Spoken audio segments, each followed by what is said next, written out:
All right, everybody, welcome back to Our Lady of the Harvest Homestead. If you watched my short video, you will have seen that the dam I constructed with the utmost of ambitions, hoping that the dam was going to hold back all this water. It was going to be great. I would have thousands of gallons of water, and I thought, this is going to be fantastic. Well, this is our first winter here in East Texas at the homestead. And we didn't really plan on having 12 to 14 inches of rain in 2 days. We got dumped on over here. I was not here. I was at our primary residence. And so I showed up today, and I was kind of wondering to see how the ram pump was doing. We had some freezing weather to make sure it didn't freeze up or anything like that. And I go down to the ram pump. The water's not moving. There's not a whole lot of water coming out the waste valve, and I was wondering what the heck's going on here. So I walked over to the dam, and I dismantled it at this point. But the dam, if you had seen my earlier videos, you can check our channel out, was 3 or 4 retaining wall blocks high. And I had the utmost of intentions. I had really good intentions. I had the filter screen. I had all that stuff. What I didn't expect was 14 inches of rain and all of that sand to be pushed up over here. Up against this dam did so well. It literally held back. I shoveled parts of this out, but the spot over here that we had that was basically an empty, about 8 to 10 foot deep hole is about halfway full of sand. So I really did myself way more harm than good on this natural basin that I had wanted to use. But this waterfall definitely is where I'm trying to get our water from. So I'm not dejected. I'm not going to give up, and by the grace of God, I will figure this out. So what I did was, I thought, you know what? Why don't I take that water and put it just a little bit upstream? I found a spot where I didn't see any sand, nothing happening.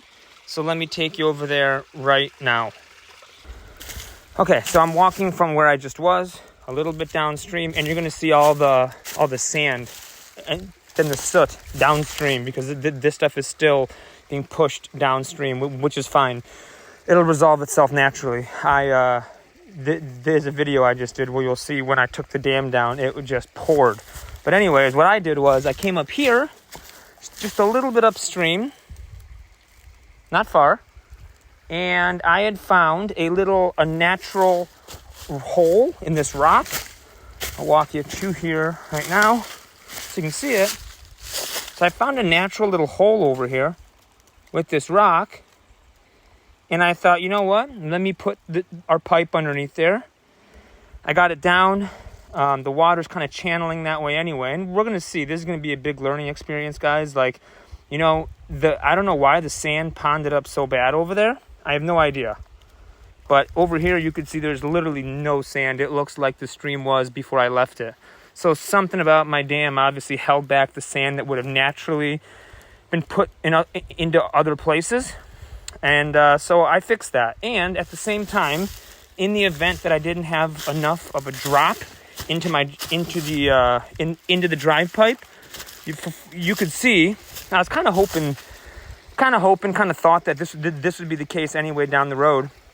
But I took that pipe and I moved it up here, and from where it is now to where it was, probably gave it 3 feet or so of lift. So I also gave myself some more lift, or drop rather, which will translate into more lift.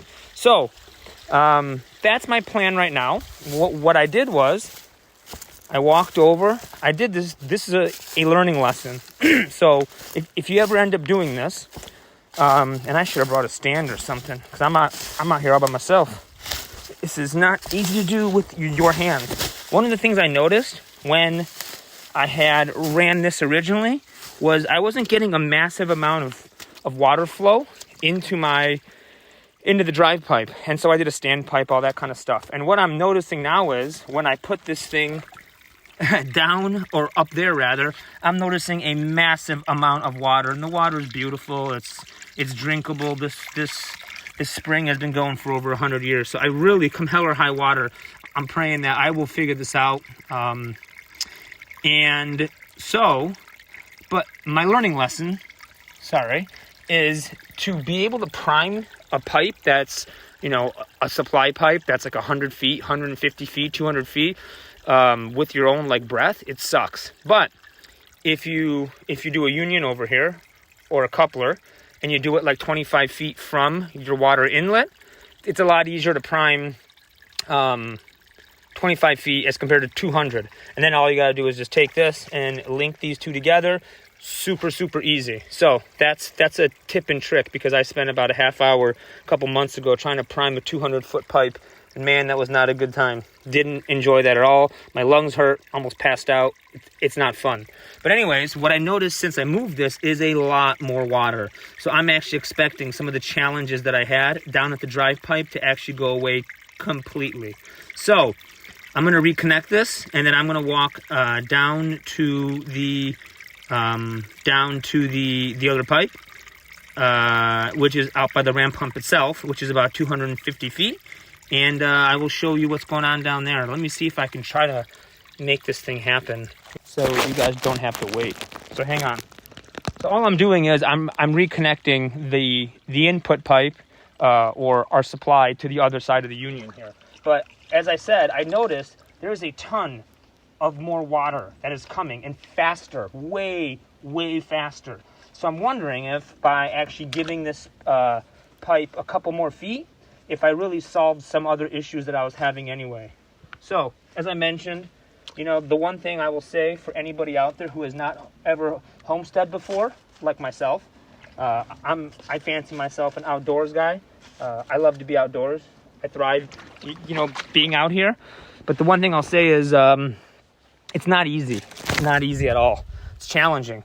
Whether you're getting poked by all these briars out here, whether you're trying to figure out what the heck's going on with your pipes and your ram pump and all this other stuff, or whether you build a dam and a 1.5 feet of rain washes it away and it screws up all your plans.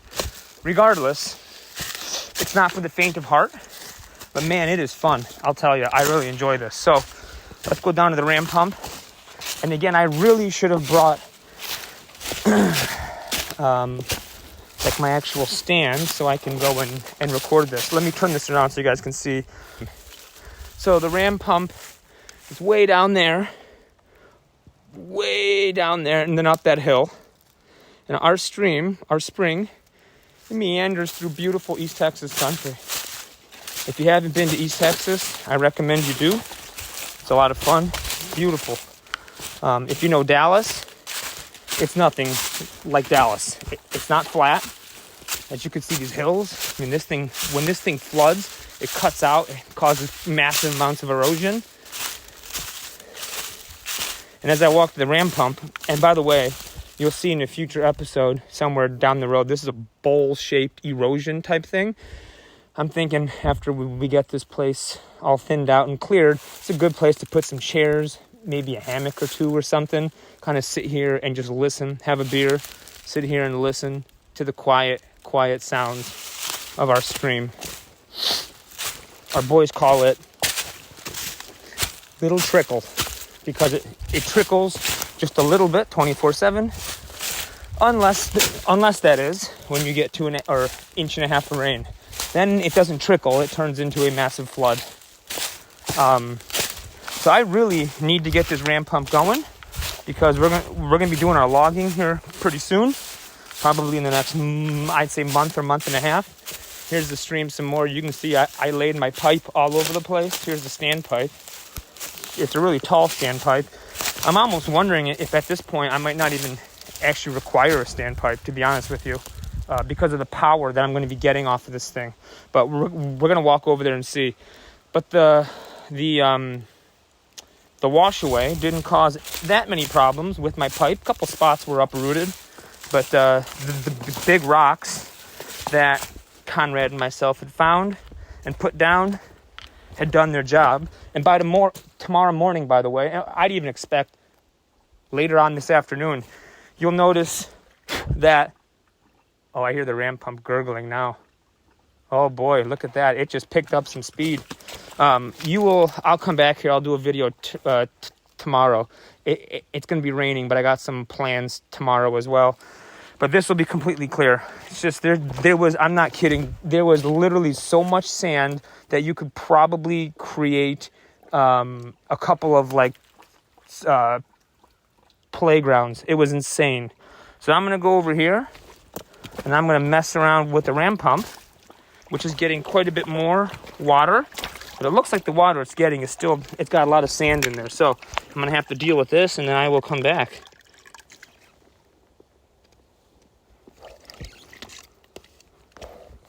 Let's see. Wait, hold on. I won't come back. So what I did was I opened up the outlet, priming it, and hopefully we're going to see it push out the sand. Man, this thing is definitely pushing substantially harder than it was with my old configuration. I'm telling you, it's got something to do, probably, with the inlet pipe being higher. Actually, I should probably open this up just so it spits. Oh, gosh, it's going to spit all that sand and all that garbage out. Look at that. Over time, it should turn nicer, I would assume. I need a longer stick, don't I? The one thing on ram pumps, I'll tell you, wow, look at that. The one thing on ram pumps I'll tell you is they are a lot of fun, but man, it is frustrating to say the least. I got a lot of water coming out of here. What I need to do is get a nice stick that I can use. Go find yourself a nice stick that's hard that you can use to push it down and do all that stuff with, but it's got to be pretty thin. There we go.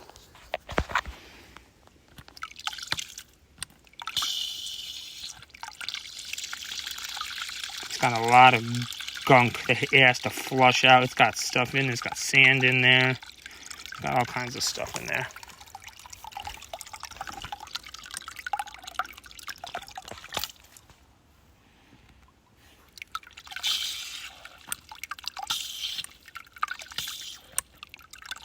You want to know what I may end up doing? I may have to just take this thing apart and just like clean it out. I bet you there's just tons of sand in here. That's my guess. Yeah, I bet you there's just tons of sand in here. Which is to be expected. I mean, it literally, I'm not kidding, when I came here today, the inlet was buried under probably 6 inches of sand, 8 inches of sand. It was insane. So, all right, I'm going to stop this video, and I'll try to see if I can merge this one and the next one together. I'm going to take this thing apart, and I'm going to get all this crap that's in here out of this thing. All the sand, the soot, the stuff that doesn't belong in here. Oh, look at it go. Hold on. Nope, see, there's just still stuff in there. It's got to get washed out, yeah.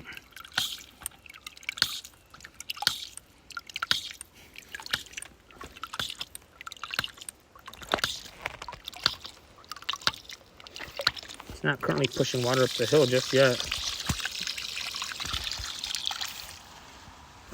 There's just tons of stuff coming out of this thing.